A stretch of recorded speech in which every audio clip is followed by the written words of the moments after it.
Steel High's road to a state title last season included a sub-regional win over Belmont Charter, so the Steamrollers hope that history repeats itself. Second quarter, Rollers already up 28-0.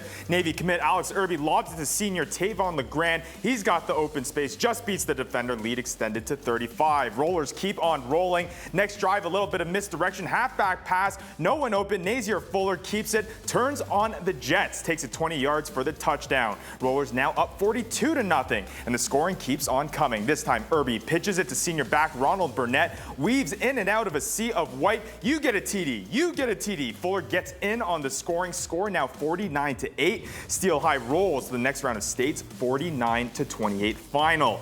A more recent rematch is one from week 6. Bishop McDevitt tops Milton Hershey 55-14 at MCD. The Spartans, though, have been hot as of late, wins in 3 of their last 4 games. But the Crusaders still own the longest winning streak in all of Pennsylvania, and they have been counting down the days till their District 3 Quad A quarterfinal matchup with the Spartans. Early first quarter, Spartans D knows they got to step up big. Crusaders QB Stone Saunders drops back, pump fake, scrambles to his left, but he's taken down by junior linebacker Damian Matos, racked up the early sack for the Spartans.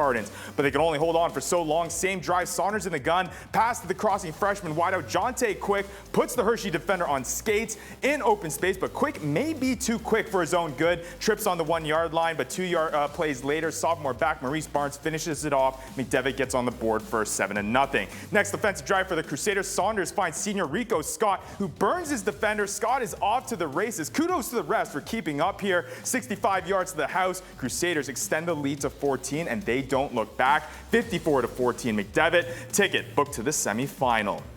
Staying with familiar foes, if you ask Ephrata which game they'd like to replay from the regular season, they'll tell you it's their only loss of the year to Garden Spot. The Mounties get their wish. The Spartans stand across the field from them tonight, and just off to the sideline is our own Alex Cawley, who also checks in on Elko at Twin Valley.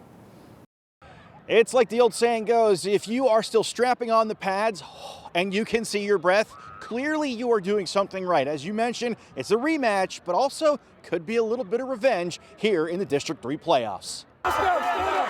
Let's go! Ephrata leads Garden Spot 14-3 at the half, but they were ready to mount up again after the break. 4th down, Sam McCracken looking downfield. Watch the grab by Nick Keller. He goes back shoulder, falls into the end zone for the 44-yard touchdown.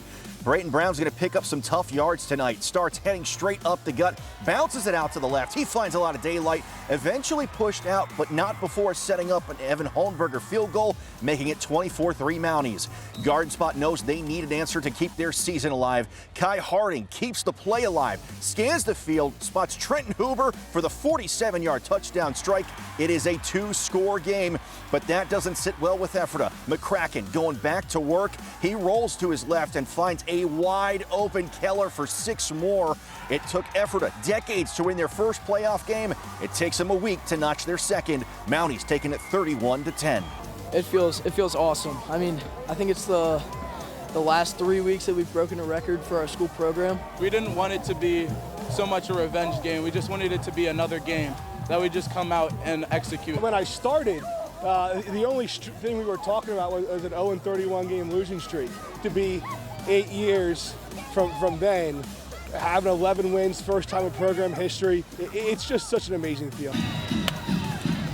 From there, we're going to head over to Twin Valley, where it's Raiders versus Raiders. Elko looking to extend its season. 3rd and long for Elko. The pitch going to Jake Williams, who tells Luke Bailey, you can be my wingman anytime. The lineman out in front, bulldozing and creating space. The Raiders picking up the 1st down.